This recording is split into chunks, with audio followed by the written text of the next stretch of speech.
Pe asona mbandeko nini tokoloba susu. Nzela ebiso tu.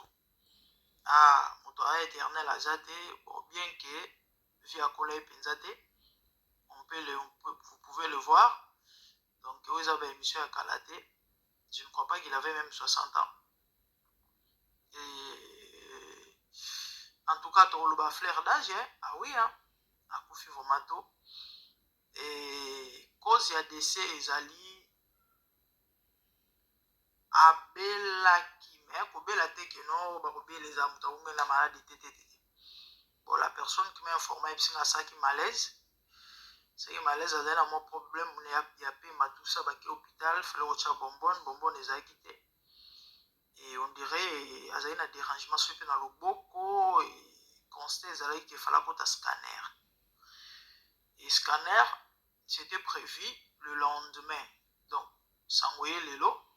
Il fallait scanner à Kotango le lendemain, mais malheureusement, à Baboutou, à Mekoufeli naï. Papa n'a biso wana bomona, émission en Boutalikasso. To bende la bino est vraiment l'ambio yeyo, donc endombe yeyo, paix à son âme. Et donc, ils ont juste mon malaise. Moi, nous autres bien té, abane roka bien té, baki hôpital, quand les ala kabandeko. Voilà, pas moi que vous avez non, qu'est-ce que tu as fait avec nous autres non ça donc en fait. Il y a mon money, il met là sur la fin de l'opéra pour mon continuer mon big ici. Afin qu'à garantir le lobby, éternité, futur. Ok? Qu'il est le son au profit.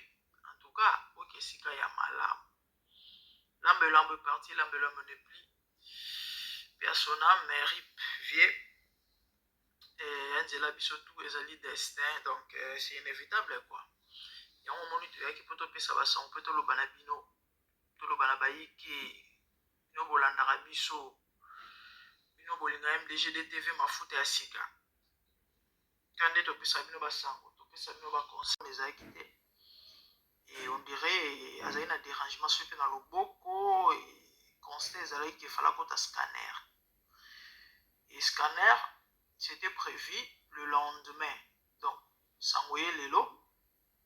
Il fallait scanner à Kotango le lendemain, mais malheureusement, à Baboutou, à Mekoufeli naï. Papa n'a biso wana bomona, émission en Boutalikasso. Et tout bien de la bino est vraiment l'ambio yeyo, donc endombe yeyo, paix à son âme.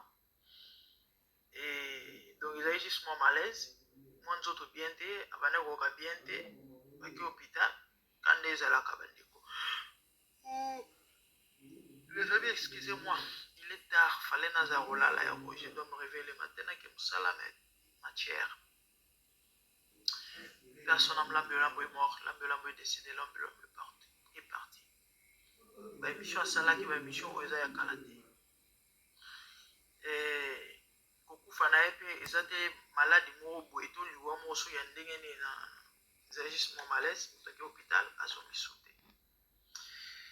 Bande otole maolo bamambo te parce que musala biso tozwa ya musala ba sentinelle et sentinelle musala ezalaka ko alerter si y a un danger. OK, les amis liwe zanzela batutu mutu nyonso na mokilo ayebi ke akufa mais ya mawana apasi ezaki façon to vivelaka on dirait eloko yango etali biso te ya ebele bavivre c'est comme si bakufa te lobi. Quand j'ai dit ça na oloba ngote ke tant au vivre faut un souci pour kufa lobi non. Il faut aux ala na mona mutu. Hein? Pourquoi? Simplement parce que après liwa vie ezali au passé éternité wapi. Mutuna au passé éternité wapi. Parce qu'après la mort il y a une vie. Et cette vie dépend de la manière dont l'homme a vécu sous le soleil. So dagi na Yesu, ok na saint d'Abraham na repos. So dagi muto vivaki selon toi, to tambolaki selon motema na yo et non selon Nzambe. En tout cas, éternité ou l'élection musika na Nzambe. Mama Nzambe za ma sécurité, Mama Nzambe za sentiment. Mama Nzambe za aventure. C'est écrit dans la Bible, c'est écrit dans la parole de Dieu. Donc pendant que tu es encore en vie, et Seigneur au bongisa, au préparer l'obi na yo, au préparer éternité na yo. Nde yango moni na ye. Pona loba na yo ke mama papa e lambe lambo ke lobi tant chose à tourner. Akufi à qualité à y on a beau mon et juste un tonton et puis voilà un bon tonton. Et puis à son âme, Nzamba bengi parce que via mutana maboko Nzambe, puis manabo c'est Dieu qui le retient donc. Sur le Nzamba le bloc que nous créons. Nous devons retenir ton côté les mélanges Nzamba.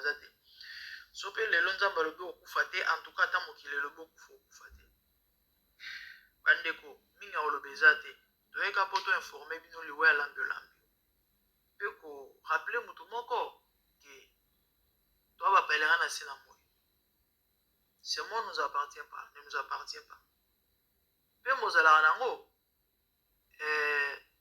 ezalaka ya crédit eyemba ta frère Patrice la vie que tu l'as reçu un crédit. Aïe, c'est là. Ah, dis-moi, banane. Dis-moi, banane.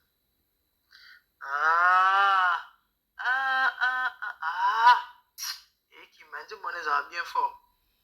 Les jours